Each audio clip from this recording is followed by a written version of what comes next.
page 149, je revenais sur toute cette bataille, tous ces combats qui ont justement plombé le développement de Rufisque, ces tendances à couteau tiré, un lourd héritage et clivant dont nous retrouvons aujourd'hui nombre de séquelles dans les attitudes militantes des partis politiques à Rufisque. Je disais quelque part que tout porte à croire que le consensus ne sera jamais établi, même sur des questions essentielles au progrès de notre territoire. C'est dire que les perspectives sont en permanence floutées entre une unité organique et unité d'action, pour rejoindre une expression de mon ami Bara Diouf. Et un peu plus loin, je suis revenu sur le face-à-face entre Maurice Gueye et Ousmane Socé Diop, en passant sur les tendances et justement Alioune Badara Mbengue. Et dans ce chapitre, il faut dire quelque part que même s'il y avait à l'époque une volonté de faire bouger les lignes, les acteurs politiques n'ont jamais abandonné l'idée d'en découdre pour asseoir leur posture de leader à Rufisque. C'est ainsi qu'on se rappelle des velléités de Alioune Badara Mbengue qui incarnait la jeunesse, le renouveau face aux deux mastodontes de l'environnement politique. Bara Diouf, je te fais un clin d'œil, l'histoire est en train de bégayer. Même si à cette époque, certains ont joué de leur influence pour faire préférer Maurice Gueye le choix d'une alliance avec le jeune leader, c'est finalement un choix non surprenant, porté sur Ousmane Socé Diop, qui donnera un tandem des anciens contre les nouveaux venus.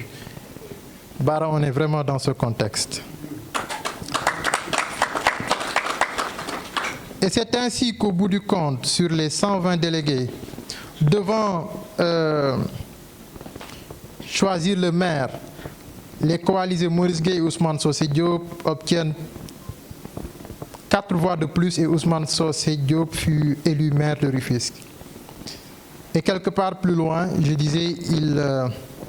il est par ailleurs important de souligner à quel point le vote jeune fut insignifiant face à l'establishment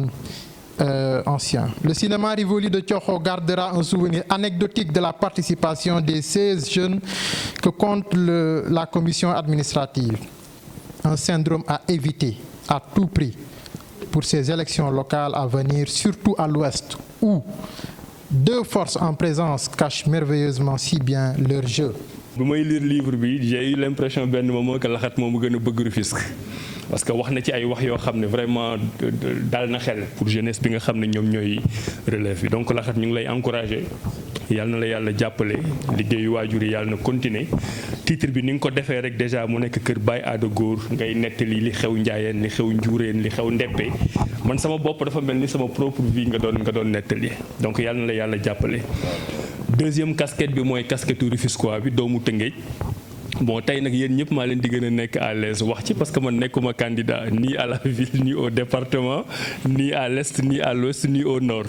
donc sama wax tey amul enjeu waxu Tëngéej rek lay doon mu doon dëkk boo xam ne Grand Salam wax na ko sànq li ñu jiitoo woon gars yi dafa bari mais nag booy xool est-ce que gars yi rawuñ ñu ba xaw ñu dépassé mu doon challenge boo xam ne war nañ ci mën a liggéey ñun ñëpp nous ne devons pas juste nous contenter comme africains yi ni ñuy def africain bon ñoo xaw a jël ndaare ci monde bi mais dañuy wax toujours ñun ñooy le berceau de l'humanité waaw léegi berceau de l'humanité bi il faut nga fexe nag bañ a nekk tam le dernier de la classe. Rufisque aussi dañuy wax naan ñun ñooy les premières communes lépp fi la xewee nous avons les meilleurs intellectuels mais dem nañ ba benn moment tam nit ñi ñu ngi ñuy commencé raw te loolu tonton Pathé wax na ko sànq bon ñàkk ànd bi daf ci bokk. di am mbégte di fekkee bés bu mel nii. bés bu mel nii si dëkk bu xam ne dëkk bu am solo la dëkk boo xam ne defe naa su ma juumul si li ma jot a lire si livre bi li si ëpp si le président Abdou Lahad Diakhaté di wax alors dëkk boo xam ne aussi naam defe naa ay jafe-jafeem soxlawul ñu si ñëwaat ñi fi dëkk xam nañu ko ñu ngi koy dund mais li ma gën a neex si li ma jot a gis si li mu bind mooy c'est un condensé de réponses à ce que certains qualifient de questions ontologiques maanaam fan la ñu jóge fan la ñu toll ak fan la ñu bëgg dem fi ñu jógee tamit defe naa moom nettali na si yu bëri ay jaar-jaar yoo xam ne souvent ñi nekk ndaw en tout cas màggee si dëkk bu mel ni Tëngéej bëri na suñu dund yu mel noonu fi ñu toll yi tamit li si gën a am solo mooy li ñu wax les enjeux et les défis à relever defe naa ñi fi jaar yëpp jël kàddu loolu lañ jéem a duut baaraam maanaam fan lañ toll et quels sont les enjeux mais surtout ñun waa Tëngéej muy mag muy ndaw képp ku fi dëkk ban défi lañ war a relever ndax défi dóorante la ndax défi ŋàññante la ndax défi xasante la defe naa ku lire livre bi li si jot a lire en tout cas di nga xam ne moom du loolu la gis si Tëngéej. lii du lu ma waaj dama ñëwoon juste pour participer ci cérémonie de dédicace bi mais Baye Lahat duma ko refuser dara ndax voisin la def ma sëram def ma confidentam bi ñu dëkkeek léegi ci ñeenti at lay toll mais ñu mën a seede ci moom loo xamante ne dañ koy def léegi ak ñeme ndax dañoo fekk ay mbokkam ñu wax ko avant ñun ñu ñuy jox parole muy un homme courtois un homme ouvert d'esprit un homme très disponible bokk ci bureau cité Coserson